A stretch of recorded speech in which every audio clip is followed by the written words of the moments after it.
All right, for the students in Fairfax City, we are very grateful that Tim Morse accepted our invitation to our show. Tim, welcome to my humble podcast. I'm very pleased to be here. Thank you, Claudio. No problem. Let's go back to the beginning in your life. How did you start in music? Were you born like in a musical family? Was music around at home? Yeah, it's a combination of things. Actually, I think it really starts with a strong creative urge that Mhm. as a child, probably from my earliest memories around 3 or 4 years old, I was interested in expressing myself through art. And primarily at that age, it was drawing and painting. And getting to my parents and my family, they weren't necessarily musical, although they loved music. They were singers. My dad played a bit of banjo, my mother played piano, that sort of thing. But they were very supportive. And so if they saw an interest, they supported that. And so not only did I have the supplies that I needed or whatever, but I was going to instruction. I remember going to watercolor classes at the age of, say, 5 or 6. And yeah, and really getting sort of my mind opened because the instructor was very creative. He would tell sort of semi-surreal stories to get our imaginations going, and then we would paint in answer to things that he said. So at any rate, around the age of 8 years old is when it started to change. And I don't know how old you were when music really started to make its way in, but I remember with my classmates, they started talking about music. You know, now we were talking about the things we were hearing on AM radio, the hits of the day, and the artists, and it became an interest. You know, it became more than peripheral. And I got to say, honestly, when I was about 9, there were two significant influences that really got me interested in music and playing music. And one of them, I had two cousins who play guitar. So they're a bit older than I, and I saw them playing, and I was like, okay, that's interesting. I'm curious about that. And one of them actually started writing original material, and that also sparked something. But I can tell you now, and I haven't admitted this to many people, that one of the big influences when I was 9 years old was the Partridge Family. Wow. Now, the thing is, there's a TV show where you see children playing guitars and drums and whatever. And it was really something because up until that time, I hadn't seen that. I wasn't aware of it. And now, as you look back on it in reflection, it's hysterical because these kids cannot play the instruments. That's right. They're terrible. I mean, they're not even miming anywhere close to what's being played, but it was enough of a push that I asked for a guitar, and that Christmas I got a guitar. Yeah. So we're getting there. I've got that. I'm playing. I wrote a song the first week I had that guitar, and you know, it's it's funny to think about, but I was so keen to create. That was it. That drive to create was there. But the biggest thing of all was the Beatles, and so I got the Blue album, you know, 67 to 70, the collection, and I remember putting the needle on the record and hearing Strawberry Fields Forever and going, okay, this is something completely different. This is another realm of music. I don't know about this. And that was probably the last piece of the puzzle that just completely sucked me into music. And then from that point on, it was an obsession. For you, what about high school? Were you in any band when you were, I don't know, Yeah. 16, 17? High school. Try to pick up girls and. Yeah, well, we were trying to do that. I don't know if the band's interested in it or not, but yeah, it was more. Actually, I'll say it was more jamming than real bands. Got it. The age of you know, getting together with friends and bashing away at things for hours in someone's garage. That didn't necessarily mean you were playing out yet, but it was another step, you know. It wasn't so much. Yeah, it was, bands came later, but the big step for me was performing live my senior year. Actually, we had Pop's concert, and I was at that point I'd started playing piano, and I had bought a mini Moog. Oh, good for you. Yeah. Yeah, I'd saved up. I'd squirreled away money all summer so I could buy a mini Moog. Not many teenagers at that Oh, stage. that were very expensive at the time, yeah, and still are. I was going to say they're even more expensive now, but I managed to do that, and this was again the next big step. And I was working furiously on my Rick Wakeman stuff, so I had just about got the solo he does on Six Wives of Henry VIII from Yes Songs, the excerpts, Yeah. and so I played my version of that at the Pops concert. And some buddies of mine, they brought their band PA in and really did it up, with echo and panning left and right and whatever. And it made a huge impression. I mean, it was just like I had connected with this power or something, and the crowd erupted. And I thought, well, I'll have a bit more of that. Sure. Yeah. So bands came a little bit later. This was still more, I guess, development, pushing towards it. Yeah. So eventually you finish high school, right? And I'm quite sure you have your conversation with your parents. Yeah. Forget about music. You're not going to make any money. It's a crazy lifestyle. You sleep during the day, you play at night.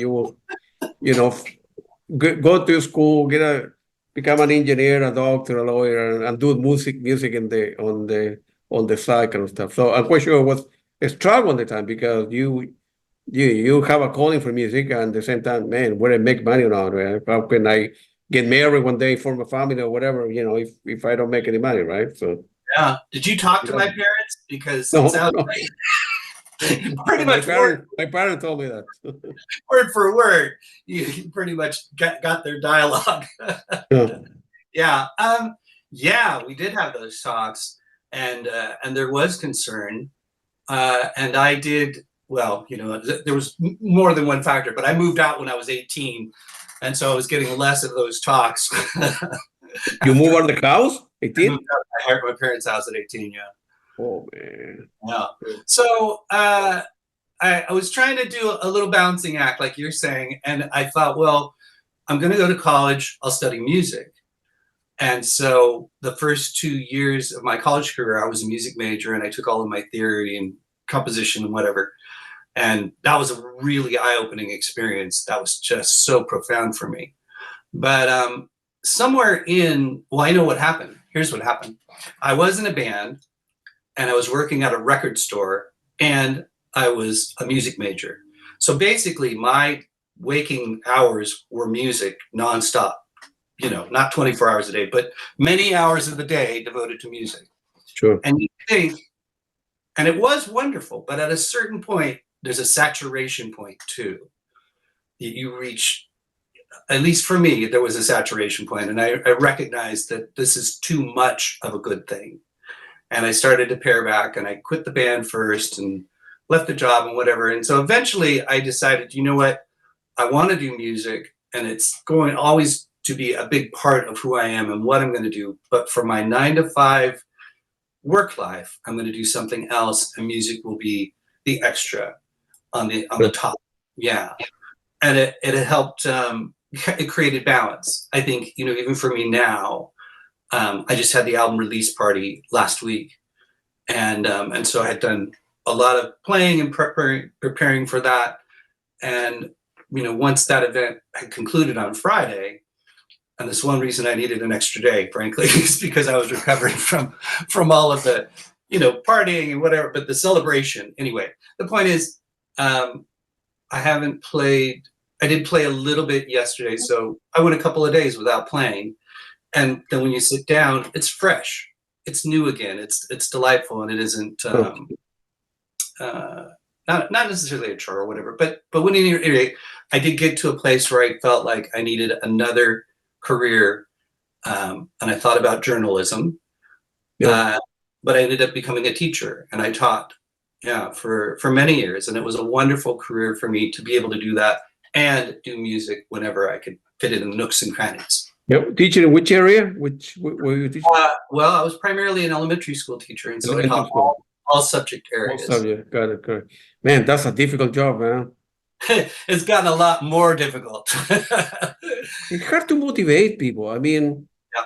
I admit I was a crazy kid, right? I have, we are all probably crazy in my family. We all have a little bit of, I'm in the spectrum, right? Autism, a little bit of Asperger, Yeah. attention deficit. So I was a wild kid. I'm quite sure I gave my elementary teacher a very hard time because I couldn't stand still. Mhm. Eventually, I managed, right? But it's nowadays, it's difficult to motivate kids because you and I didn't grow up with cell phone or computer all the time. They want to be in social media. They want to be friends, so to speak, with other people. They do a lot of stupid stuff. We did a stupid stuff too, but different type of stupid stuff. We're Exactly. chasing girls. Trying to think big, but it's a different generation. I suppose that, but it's so much peer pressure with social media. You know, Yes. about how many friends you have or who follows you or tweets or whatever people have. It's difficult to be a teacher, but you know, yeah, I'm very lucky that this country gave me a second opportunity in my life, and I did okay in my life. But Yes, it you did. was, yeah, but it was. People don't know how good they have it here. Tim. All the people that complain, of course, that a lot of people don't like Trump and they don't like Kamala Harris or whatever, independent of who is the president, right? You will never find, and I say that as an immigrant, you will never find another United States of America in any galaxy, in any twilight zone. All the people that complain go overseas for a while, for 6 months, and then Yeah. come back, and then we'll ask you, say, what do you think about your country now? So this country is plenty of opportunity for everybody. If you have the means, you should But travel, absolutely, and see some of the world and get some perspective. I think absolutely, I agree with you 1,000%. people don't know how good they have it here, and they complain. Feel free to elaborate on how you guys formed the band name The Mangoes. Okay, well, That's a good name to begin with. thank you. So I had I'd finished up the Face Science album, which was a big project. I had self-produced, and it was a lot. Everything was on my shoulders, and I thought, I don't want to do that again right away. And Mm. I had some experience working with Brett Bingham. He had been in a band with me, and we had done a little collaborative writing. And I thought, this is a guy I could really do something with, and plus we can share the load, right? Um, and so I spelled out the idea about working together, and immediately he was on board, and I had sent him the music for the what became 200 Yards. And the next day he had a lyric and a melody to it, and I was just like, okay, we're off, we're running, this is great.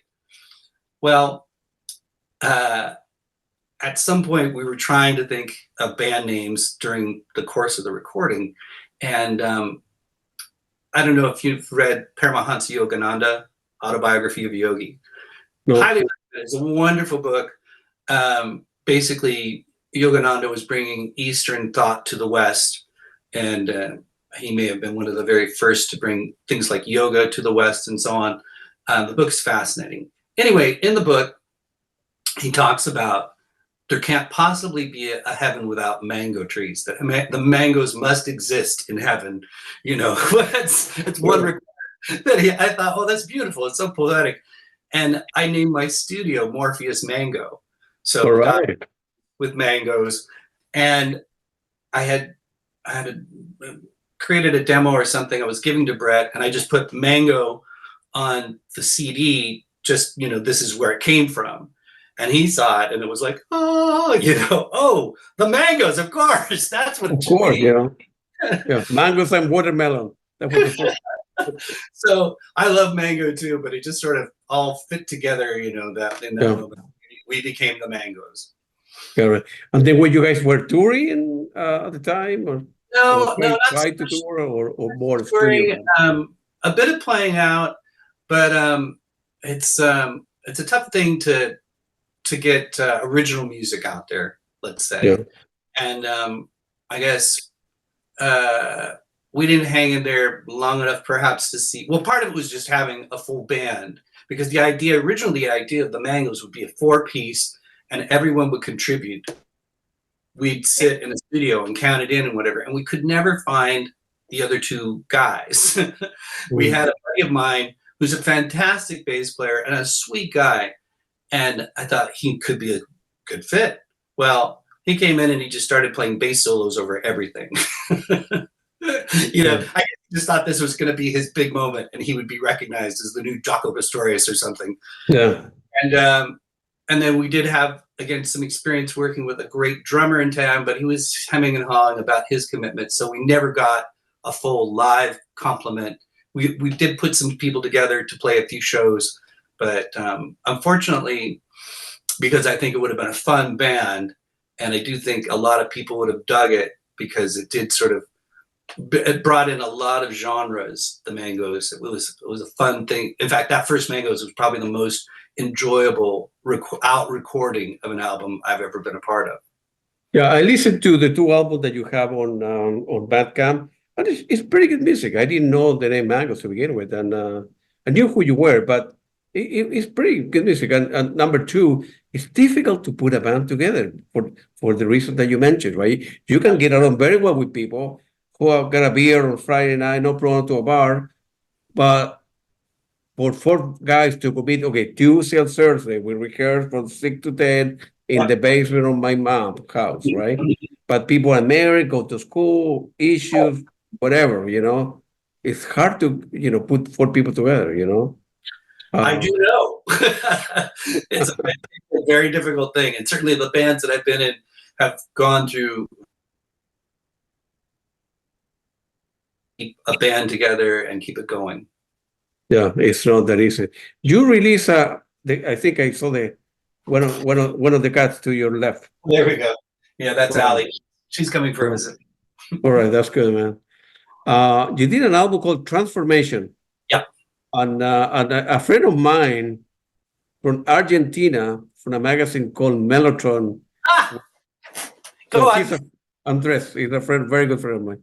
He told me actually when I was looking for every weekend, I look at my schedule, right? And I say, well, I have time Tuesday, Wednesday, and Saturday morning, whatever. So I look for bands for interview. And Andres told me, hey, check this guy. I used to talk to him like 20 years ago or whatever. He's pretty good and his music is good. So I look you up and there you were, man. So he's the album he recommend. And it's a very good album, man. It's a very good album. Yeah, you did what, 20 years ago, right? Almost 20 years ago now. It'll be 20 years May of next year. Yeah, it's Andres, right? Andres, yeah, Andres Valle. Yes, I remember him. He's a lovely guy, and he gave us a very nice guy. Yeah. Transformation was it was a lifestyle experience. I had, the keyboardist Patrick Moraz, formerly of Yes and the Moody Blues. Of course, yeah. He did a series of shows in the mid-90s, and he called it Coming Home America, I think. Anyway, if you had Patrick's fee and a nice piano, you could book Patrick. So lots of people were, fans were gathering to book shows here and there, whatever. And so a friend of mine in the Bay Area said, let's put a show together and, book Patrick. And we did that. He had the piano, it was tuned and properly taken care of and whatever. And we charged, I can't remember what we charged, but, we had a deep amount of people in this house in the North Bay. And Patrick, have you met Patrick? No, never. I can never interview Patrick Moraz. He's a wonderful guy. He's a sweetheart, but he's like a sort of force of nature. He's Patrick Moraz, everything is like in bold 72 font, Yeah, I need to get a hold of him. I know he still tours a little bit here and there. So he played. He did his first set. And he played about an hour or so, and then he took a break. And I can't imagine what came over me at the time now, but I sat down at the piano and played when he had taken his break. And what I discovered was Patrick's invited guest that evening was a guy named Mike Varney, who, he ran Magna Carta Records. And he heard me play and said, hey, I dig what you're doing. We talked a little bit and he found out where I live. And he said, there's someone you have to meet. He sold his things and he moved up, into Northern California, out, where no one lives. But he's a very talented guy. I think you guys should get together. And Mike was about, as much as anything, pairing musicians together that he thought were compatible. And this Mark Dean, I talked to him on the phone, I met him, and it was almost instantaneous click, you know. We had the same reference points, and I played him some of my demos, and he's like, "Oh yeah, I'm all over this." So we banded together, and we started making this album, and it was, I don't know, like I said, it was a mission in life. You know, we roll up our sleeves, and it's about an hour drive for me. I would work in the day, and I would drive out to his place, and he had vampire hours in that era. So he would be just sort of rising around dinner time, and then we'd start in with recording or arranging or whatever we were doing, some writing, and go until like 3 o'clock in the morning, where I would drive an hour home, get a little bit of sleep, and go and teach again. Oh man. Now you can't do this as you get older. I can't do that now. That's a young man's gig. That's right. But we were, for a good year, it was pretty much he and I just on this mission, this project, and I'm so pleased with how it all came out and came about. I'm very proud. We did have a little bit of help, I guess, at the end, some instrumentalists, and the vocalist Rich Zeller came and sang for us. But it was such an experience. You were talking about going to these classes at Real World Studios about engineering and producing and so on. I have my master class in engineering and producing with Mark, and yeah, wow, good for you, man. Yeah. About all of it, you know, recording and arranging and everything, just as a result of working with him. Yeah. How was the album received? Because Oh, it's a very good album. I mean, it was very, very well received. Thank you. Yeah. As an independent release, it sold very well. And the reviews we got were just superlative. I mean, they were just so lovely. I wish we would have done more with it. I think, you know, there could have been more to have been done with it in terms of getting attention. Although there was plenty of attention. I remember hearing from, oh, it's going to kill me now.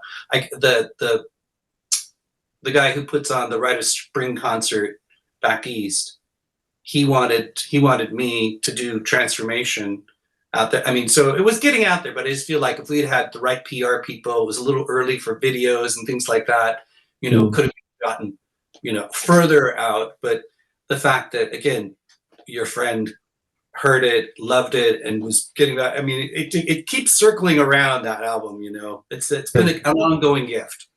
Right. As a matter of fact, let's say if you were to fool me, right? And you were to send me a CD, I don't know who you were, right? Now, 2024.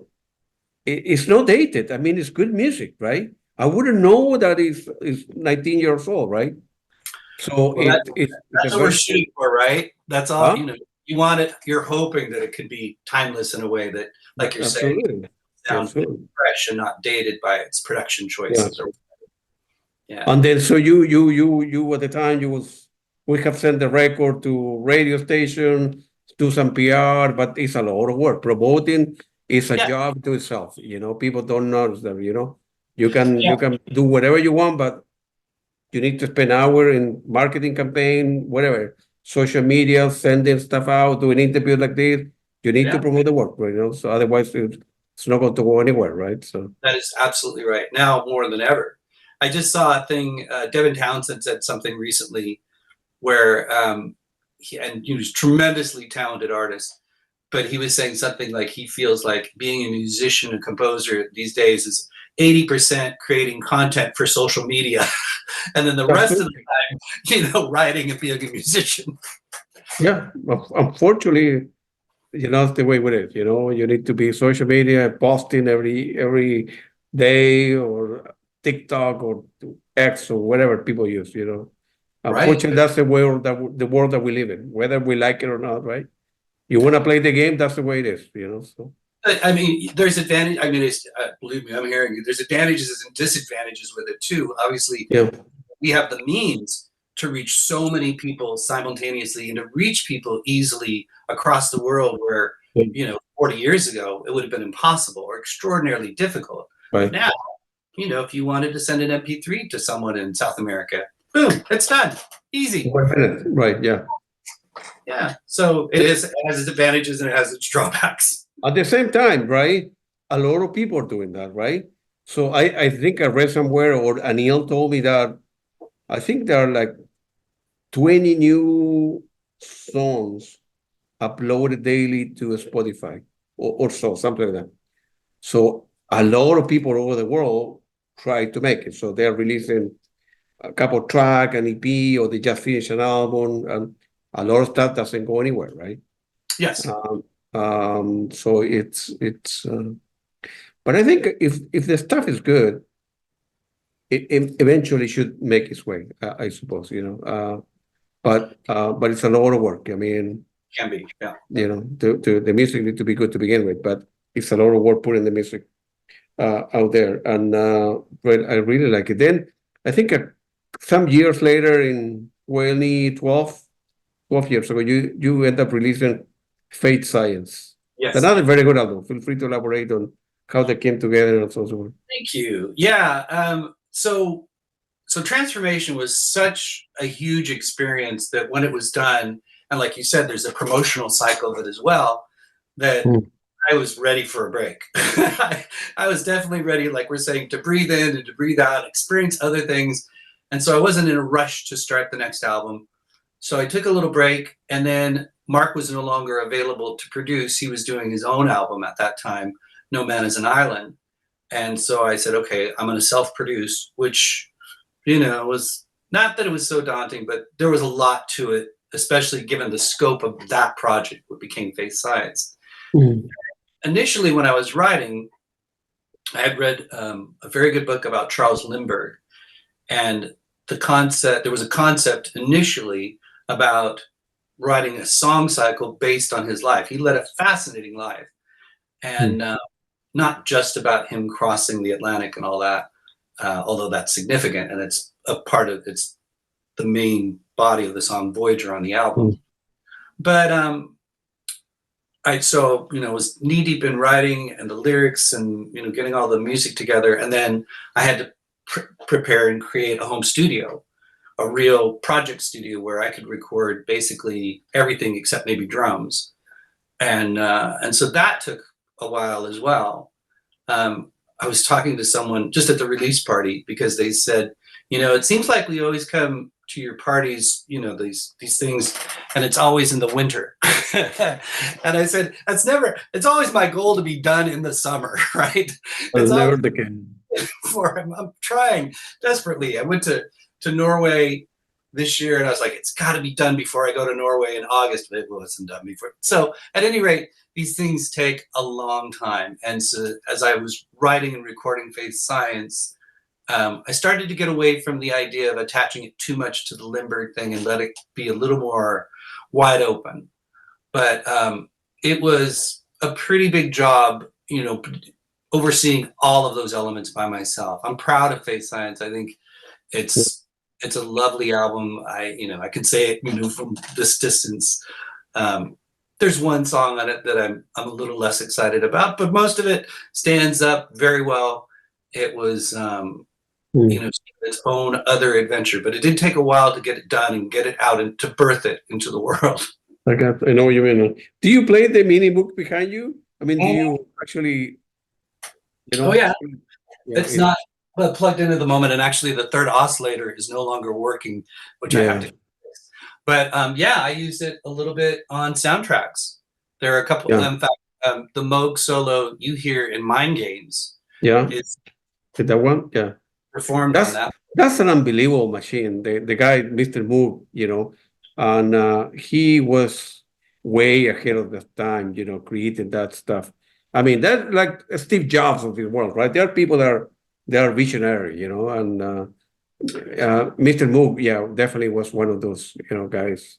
You're not wrong. I met him briefly at NAMM many years ago. He was there with Keith Emerson. They had the modular Moog all set up, and Keith did a little demo with it.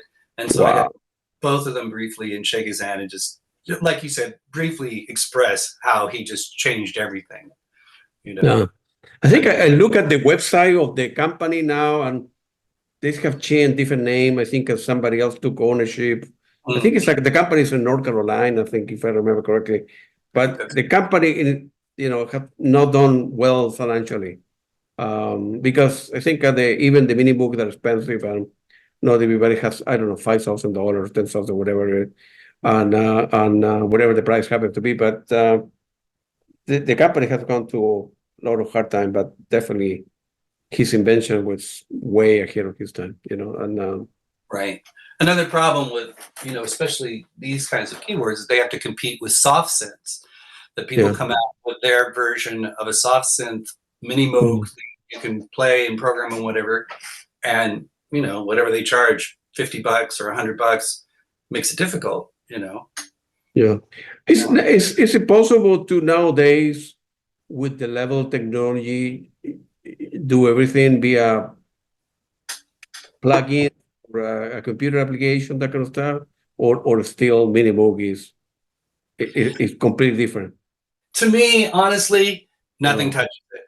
It's no, still it's still got that sound, and it's like playing a real Hammond organ, for instance. I You got can it. you can play these imitations or whatever, and they're reasonably convincing, especially if you put them down a little bit lower in the mix and you add a Leslie sound or whatever. But to play it and to hear that growl of a Hammond, there's nothing like that. It's just incomparable. And again, that resonance that you get with the Moog filter, I've not heard anything like that. That is its own beast, its own beauty.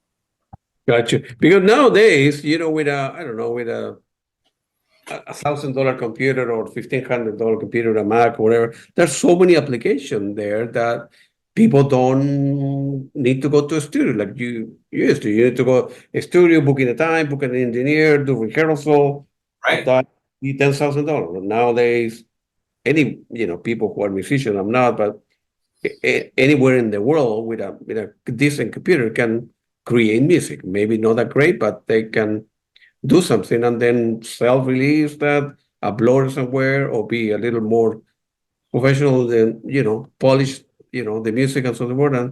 But nowadays, everybody could, in theory, create, I don't know, good music or so, quote unquote. But I was just talking about someone about this very topic last week, and I said, it was great that we went, we sent man to the moon and all of that, but the fact that I can have a recording studio in my own home that would have cost $250,000 or $500,000 in 1970, to me, that's technology working in the way it should. It's fantastic that, yeah, I mean, soundtracks, I recorded everything here, all of it, except some of the lead vocals I did at the studio where I mix and master. But yeah, the fact that that can happen at home is it's not lost on me. It's spectacular that I can exactly. roll out of bed and say, I'm going to track bass guitar today, or I want to do backing vocals today, or whatever. Yeah. I'm a big fan of Wendy Carlos. Yeah, She Unfortunately had difficult upbringing, a difficult time in her life, but she's still alive. So unbelievable woman, very courageous, and of course he was one of the first, I think, that tested or tried the big boot that will be like a whole wall, like back yeah. to back. So that. Imagine trying to program that thing. Oh man, I can know. Yeah, I have seen some videos on YouTube, and it's amazing. It's amazing what she did and the music that she was able to create, and many people, after her, but definitely, she's a visionary. Um, Extraordinary, extraordinarily influential. And a friend of mine, a good friend of mine last year, bought me a box set. I think it's out of print now, of CDs of, I think, her first 5 CDs or something like that. And it's amazing. Just even now, it's magic. Like you said, timeless. yeah, yeah. I have all her stuff because I tried to get a hold of her to do an interview. Yeah. And it's very difficult to get a hold. She's completely isolated from society, and it's not like me, that I'm a simple guy for a YouTube channel, but even the NPR, even the BBC, I mean, zero, zero. So, I think it's uh, been decades since she's done anything. yeah, It's a long time. Yeah. Yeah. So getting an interview is going to be very difficult. I don't know if you know Larry Fast. Of course, yes. You know, Synergy. Patrick Yes. Moraz, of course, you know, Synergy guy. Of course, you know, he's another great guy as well. Man. I have interviewed him several times, like 2 or 3 times, I think, or 2 times, and he's a very good person. I get along very well with him as well. And he's another pioneer, you know. Absolutely. Another one who, and I Yeah, think he did his first album just with a mini mode. That that's was, right. yeah, and it's gorgeous. Yeah. Yeah. Very, very good stuff. And the work he did with Peter Gabriel as well. Absolutely. Yeah, Yeah. yeah. And he's still very humble, as opposed to other people that we don't want to mention here, but All right. All right. but you may have an idea. The Archaeology project, that's Yeah. 14 songs perspective, you know, covering the years 205 to 220. And of course, include unreleased song and famous cover version of track by Pink Floyd. That's a Yeah. very good stuff. Very good stuff. Thank you. So, when the pandemic hit, we were all, going, what are we going to do with this time? We have a gift of time at this moment. We're all in isolation when that fell. And so one of the first things I decided almost immediately was, okay, I'm going to do a retrospective because this would be relatively easy to put together, and it won't require a lot of interactions with others given the nature of the pandemic. And so I'd actually had envisioned doing it a little bit later. I wasn't thinking about doing it in that window, but the pandemic just sped it up. And it was great fun to go back and to hear the songs and to remaster them. I made some minor editing. I don't like to do a lot of revision, but I thought it was a pretty good cross section of the first few albums. What I considered to be, the highlights for me in terms of a songwriter. And you can hear, for instance, the writing I was doing, let's say, on Apocalyptic Visions from the first album, from Transformation, which I think for me personally is a very successful song, is a very well written song, to Voyager from Face Science, which is now 10 minutes. See, I'm getting a little bit shorter. I'm able to consolidate that message a little bit. And then from there to, let's say, 3, where I'm doing the Mary Celeste, and now it's 6 minutes, and it's got those elements, but it's, I guess, just getting to the meat of the subject. So you start to hear that process. And then I did want to include bonuses, like you were saying, and the idea of doing dogs was very appealing to me. It was one of those songs, and maybe you've heard some in the past. I know when I heard Pink Floyd Animals, it wasn't that I hated it. I loved the album, but I did think, as much as I enjoyed the song Dogs, I thought it's a little padded. It could have been trimmed up a little bit. You could tell that they had padded it out so it'd fit a whole album side. That's right. Yeah, yeah. And so I said, let's bring it down to about 10. I can't remember what we did, 10 or 12 minutes, but we trimmed it up a bit. And I just felt like, ooh, this is really feeling so strong and beautiful now. And I love what Brett brought to it. And then we had a saxophonist play on there. And it's still one of the things I'm very pleased with. I think it sounds, honestly, I think it sounds amazing. I'm just so happy with that, the way that came out. Yeah, it's a very, very, very good album. And I noticed that in Bandcamp, your prices in terms of download, like MP3 or FLAC or the real CD, they're very affordable. Well, part of the problem is that people want the newest thing, and frankly, the older stuff it simply doesn't sell that well anymore. And there's a lot of people I know who are getting out of physical media completely. I'm not quite there yet, but yeah, if people have an interest in this kind of music, I want to make it affordable and reasonable for them to have access. Like $7 or $10, whatever the price were when I checked last night, and very affordable. Thank you. Yeah, very, very affordable. So, yeah, I don't understand why people are getting away from physical media. And I buy a lot of stuff, and a lot of vinyl. I go to where I live here, North Virginia. Usually go during the weekend, record shopping. my wife complained that I keep on buying stuff, but she will divorce me if I keep on buying music. But I'm joking. But A little bit. I like physical things. I mean, in the car, right? Yeah. I wanna bring, every time I go to work, I drive half an hour each way. So I take one CD one way and then another CD coming back. And when I go to the grocery store or I need to drive an hour to see a gig, I put so yeah, I can download everything to MP3 and put like a USB drive. But Yeah. no, I like real things.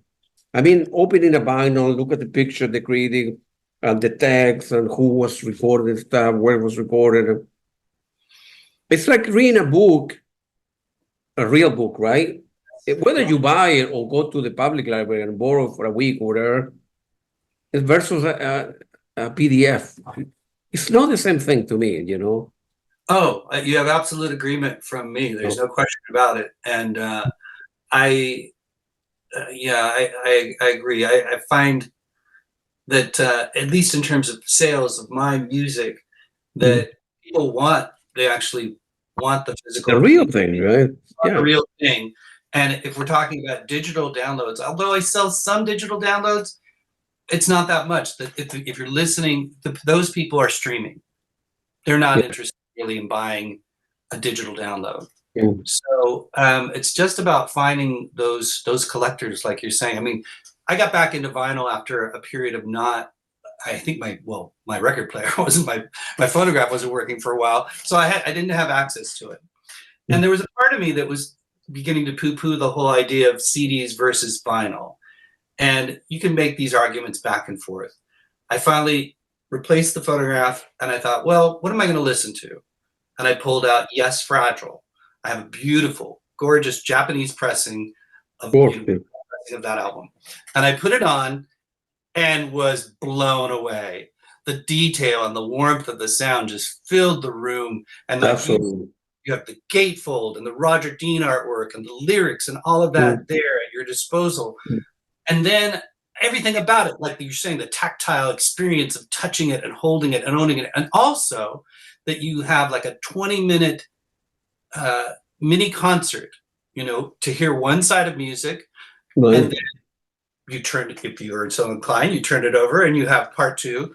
But it's not some random nameless MP3 that drones on and on and on and on and bombards you or whatever. It's taking time. It's making time for music, programming it, and actually attentively listening.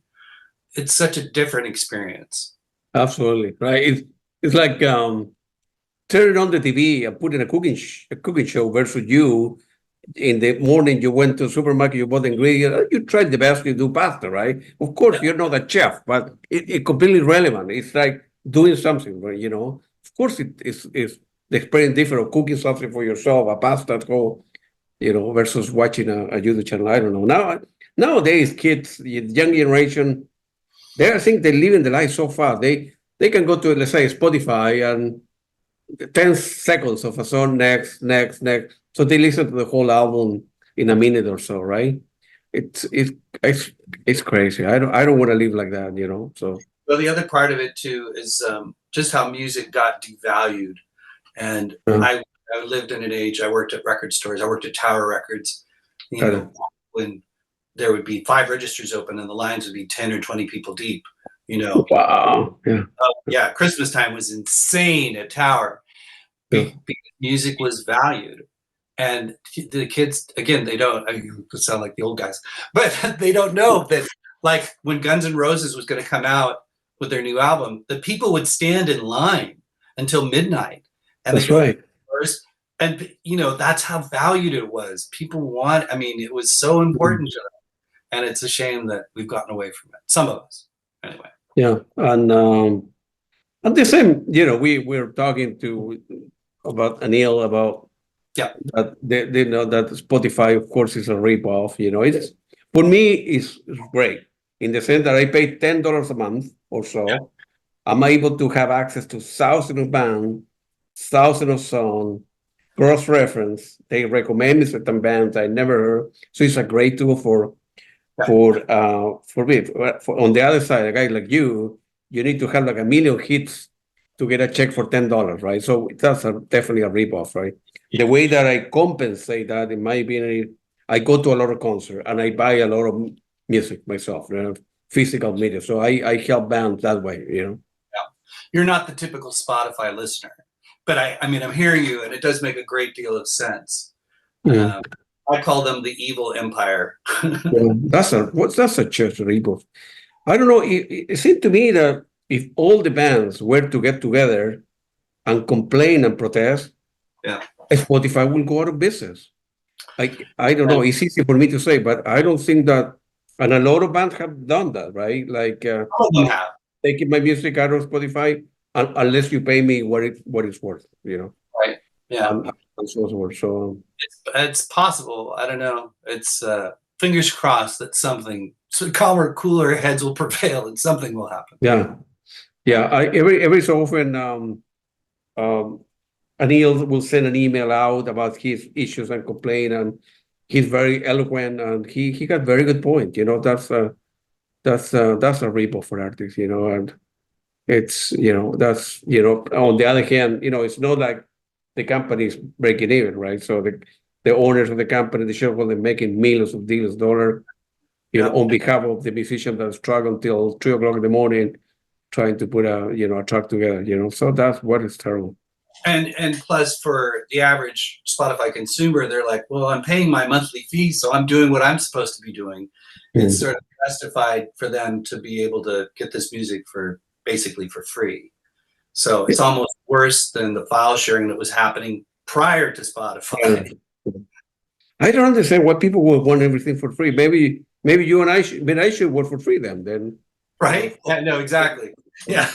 Every other industry, you have to pay for products. Of course, if you go to a hospital to do an operation, the doctor's not going to do it for free, right? Or, it's crazy that people expect that music or books or whatever, they don't want to pay. Right? They want to download everything, and a lot of bands now, like the Eagles, a good example, right? You can go to a Eagles concert, let's say, but you cannot record stuff. And even if you do, the usher can kick you out of the venue. And if you're recording 20 seconds here and there, or a minute, or half the song, you upload it to YouTube, they're going to be taken down, within a couple of hours or something like that. Which is their litigation team. It's impressive. That's recording the whole show, going to go. That's a ripoff for the band, because the company, the band, should keep getting paid. Why somebody will record the whole album, the whole show, upload it, and nobody will go and see a gig, right? Which is an extreme, right? Recording a minute here and a minute there for your own benefit, that's something different.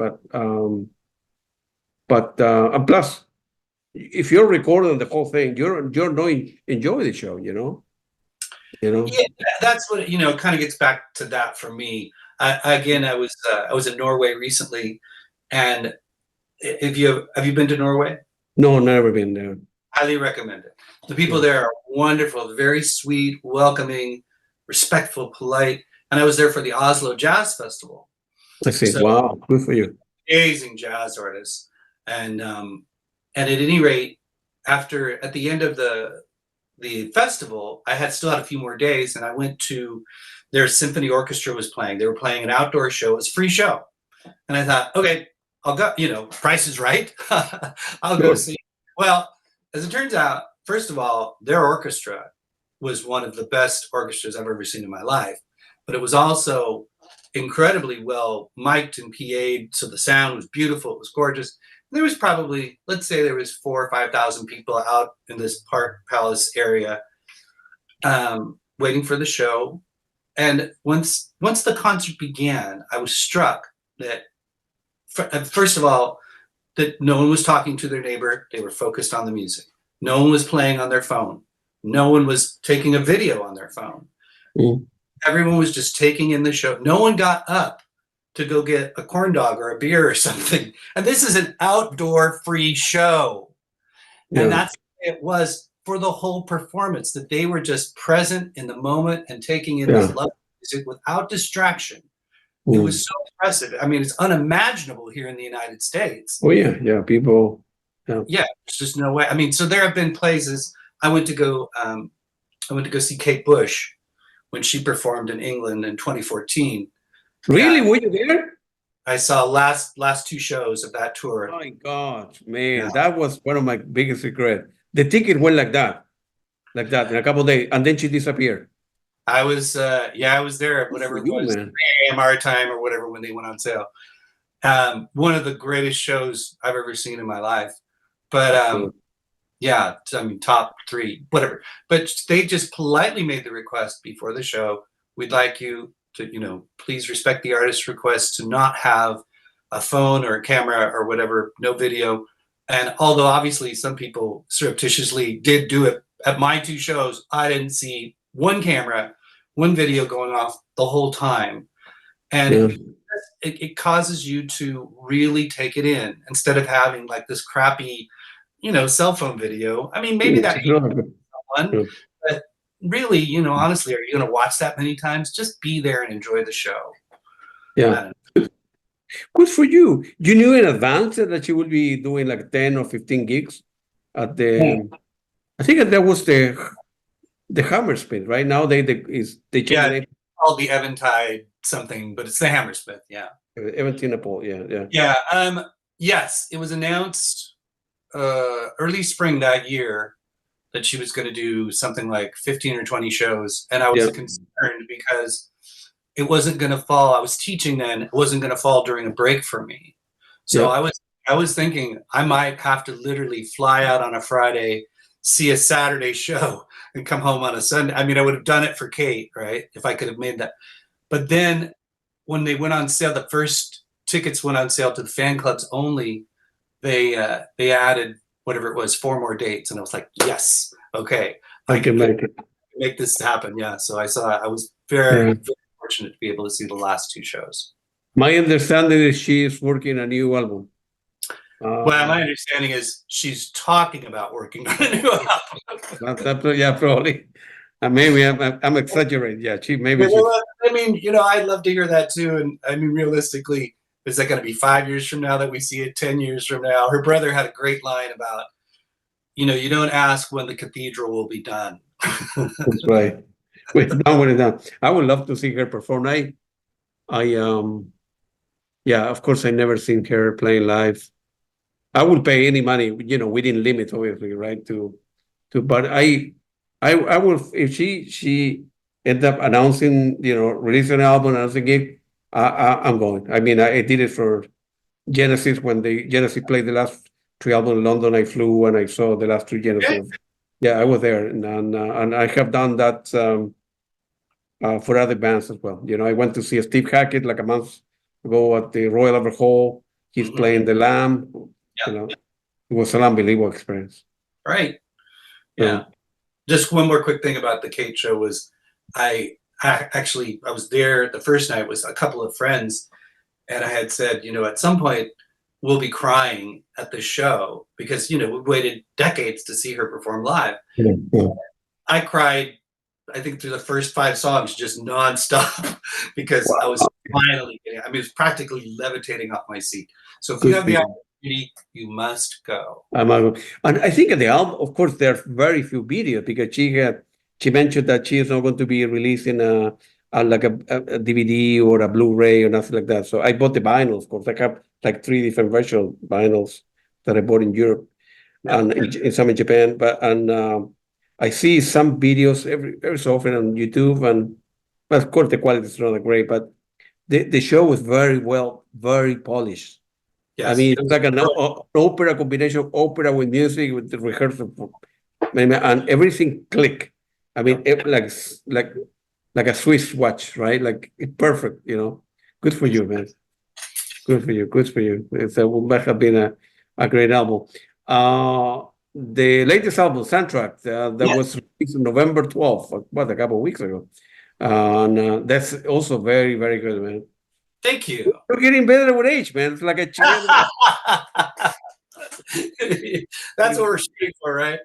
Right. That's what we aim for, right? So Good for you, man. That's a very good album too, man. Different from the other stuff, but of course it gotta be different, right? People, musician, artist, painter, they mature, they do different things, they want to try different things, and so good for you, man. It was so I had a project fall through last year that would have been a big symphonic prog album, and unfortunately, I guess I had attached myself with the wrong people, and there was a couple of false starts, and it fell through. And I thought, okay, I can't even look at this music now, even though I felt there was a lot that was worthy. I just needed to start fresh. And what I said was, okay, new year, I'm going to write all new material. I'll just carve out a little time, and then I'll play everything, sing everything, I'll record everything, and then we'll mix and master at the end. But it came from the idea of just for once just taking that corner. I guess there's no filter, right? And just following the muse to wherever it took. So a song like Blueberry Way, for instance, I had written just that initial idea, the verse. It's a little riff actually, and I thought, oh, it's nice. It's got a nice sort of swinging kind of rhythm. I like that. And then I'm improvising, and I played the next chord, and I'm like, oh, so it's British pastiche pop. That's what this is going to be. And so I wrote the verse very quickly, and then I came up with the contrasting sections, more of a middle eight, where the major minor sevens are descending. And it sounded very Beatley, and I liked it, but I'm like, when am I ever going to use that? I got nothing like that going on. So I put it on the shelf and did all the other things that I was working on.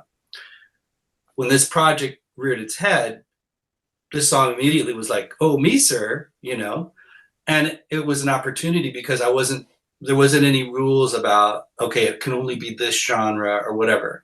And so that meant I could take this song and not only, finish it off and create that sort of semi-Beatlesque vibe, but it was really important, more so than any other experience I've had in making music, where I really wanted to have it be about the emotion. And so this song particularly is about joy. It's about childhood joy, which is got to be the greatest joy of all, right? When you're 5, right? And you're feeling love from your family and you're doing fun things. That kind of joy is stratospheric. And so it was nice to see how people connected with the song and they got it right away. And so the album is like that. It's about focusing in on emotion, and even the lyrics, I didn't want to necessarily be so literal or metaphorical or whatever. I wanted it to be about emotion. Words were chosen for their emotional impact as opposed to necessarily their meaning. And that was basically, where I went.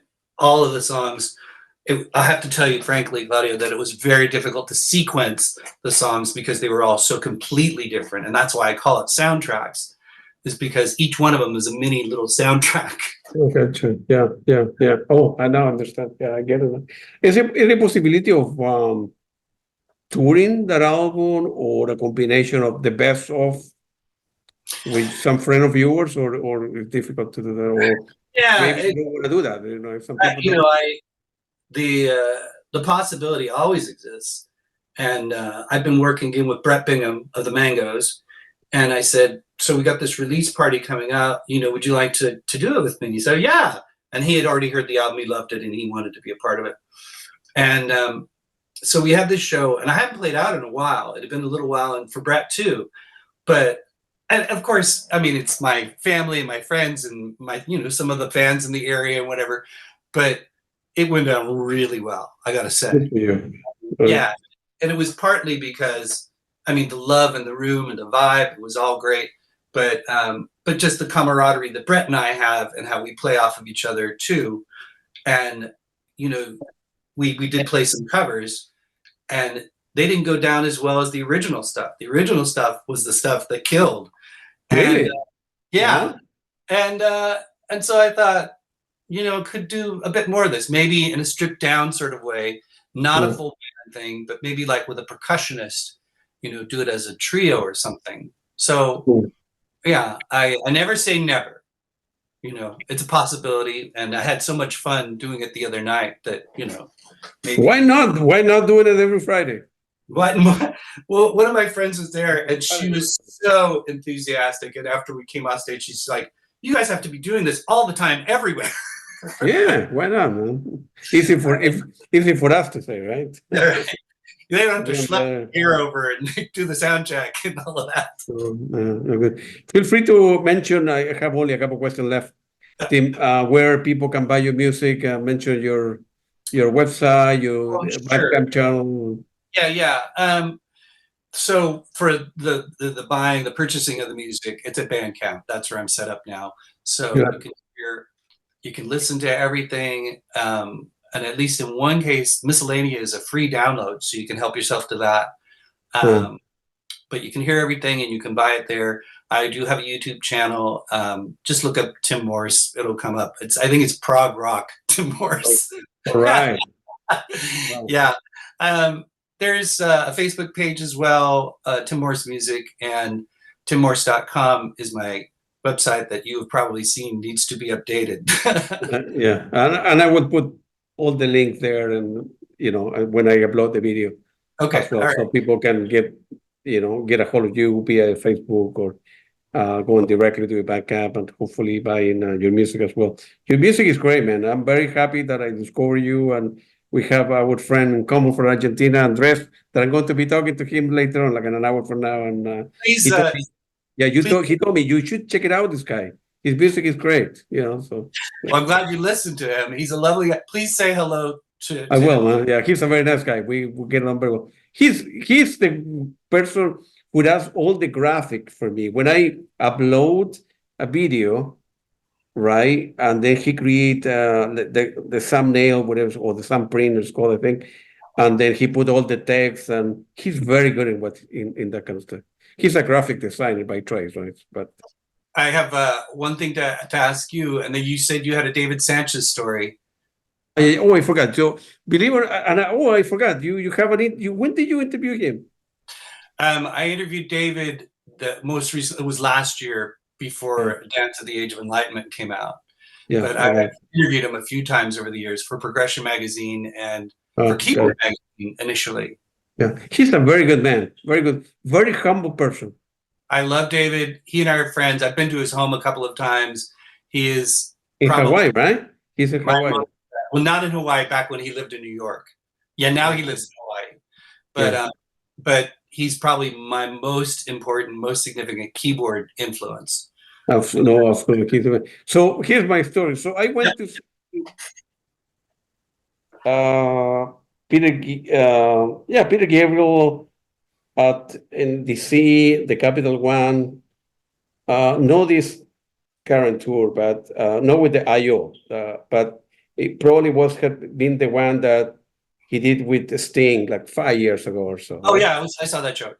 Yeah. Right. Okay. So I always every concert for me is like a ritual, right?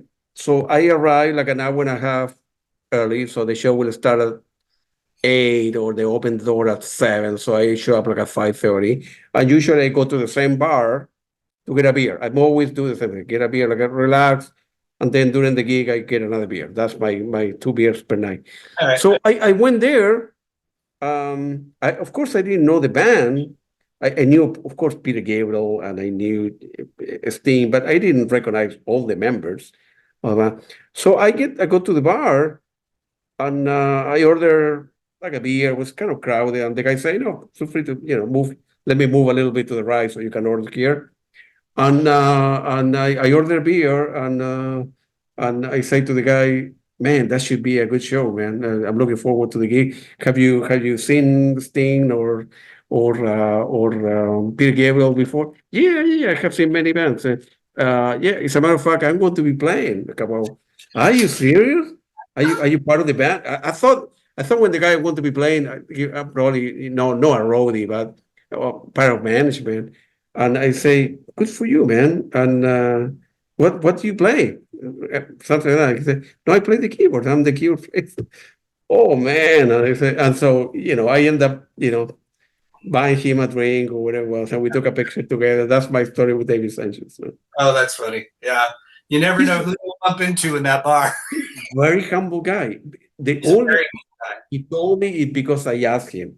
It's not that he was proclaiming. He said, "Hey, I'm such and such, whatever." Yeah, and very humble individual, and of course he's unbelievable guy. He's very, very gifted. Well, it comes back again for me to the emotion that you hear at every note. Mm. He's sitting on a whole note or he's playing a stream of 64th notes. Every note I feel David play, just right there. Yeah, I need to get a hold of the guy again. Maybe we'll do a follow-up interview, and I need to get a hold of Patrick Moraz and John Anderson. Those Yeah, are good people, good names that I need to absolutely. get a Yeah. hold of them. Tim, was very nice talking to you, man. Good luck to you, and hopefully we'll stay in touch. And I need to buy some. I want to go to Bandcamp and order some music, some physical thing, and you can sign it, autograph, whatever. Send my way. My pleasure. Thank you very much. I appreciate it. Have a good afternoon, man. Thank you. Thank you so Talking to much. you. No Good problem. talking to you. Take care, man. Take it easy, man.